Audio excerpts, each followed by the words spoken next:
I'm Paul Edwards, author of the Mourners Woods books, and first and foremost, a monster kid. Tonight, I'm watching Poltergeist Diaries. No, not the 2021 feature film. The other Poltergeist Diaries.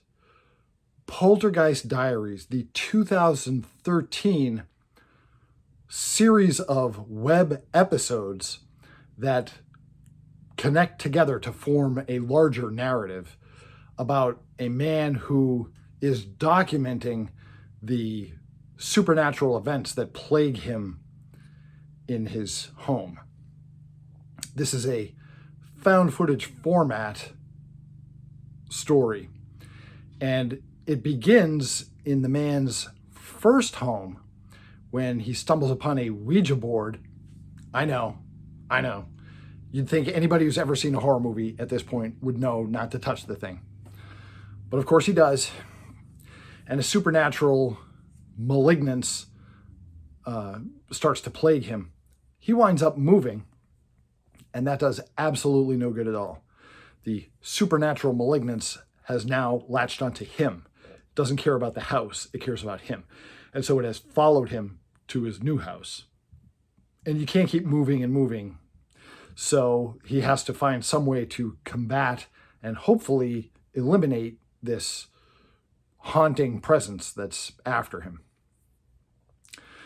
Okay, like a lot of found footage projects, this is dirt cheap. It is a very inexpensively made production, but it works. It works at being really scary. I can't put my finger on how they got time-worn tropes to feel fresh all over again, but I love the fact that they did. If you're doing any kind of a haunted house or ghost story, almost certainly you're going to end up using cliches that have been around since before any of us were born. So the real question is not, are you going to use any cliches, but are you going to use them effectively and maybe present them in a fresh new way so that it's somewhat of a surprise to the reader or to the viewer. They do that in this film. In this series of episodes, which can be viewed together as one really long film. The poltergeist activity is pretty scary. There's also visual manifestations which work as terrifying jump scares. Although this is not my area of expertise, I believe that these are two different things. Poltergeists, you never actually see the spirit. You just see the items moved around here in the physical world by the spirit. And separate and apart from that are ghostly apparitions that you can see, but they don't actually move anything. I don't think those two things are supposed to happen together, at least according to what I have heard. But what do I know? I just watch a lot of scary movies. So the manifestations are both kinds here. There's objects moving around, and also at particularly terrifying moments, there are appearances. And anything you may have ever heard or read about how ghosts are not hostile to the living, it doesn't apply here. Whatever the presence is in this house absolutely is hostile toward the living, extremely intentionally hostile toward the living. And you feel, even when there's no activity going on, you can feel that the thing is watching the characters and waiting to do something.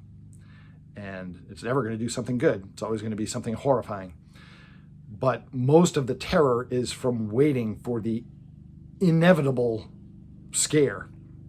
And then the next one, and then the next one. Poltergeist Diaries is absolutely worth watching if you enjoy this kind of thing. If you liked the paranormal activity films, which this obviously is heavily influenced by, then you would enjoy the 2013 Poltergeist Diaries. If you're a fan of classic monsters and vintage horror, check out my book series, the Mourners Woods books. Hike for an hour across Dread Meadow and you'll reach Mourners Woods. Here you'll find horrors, ghosts, monsters, banshees. But the most dangerous threat will always be the friend who hiked here with you. My name is Paul Edwards. My Mourners Woods books are for sale on Amazon. Thanks for letting me talk to you about Poltergeist Diaries. I'll meet you in Mourners Woods.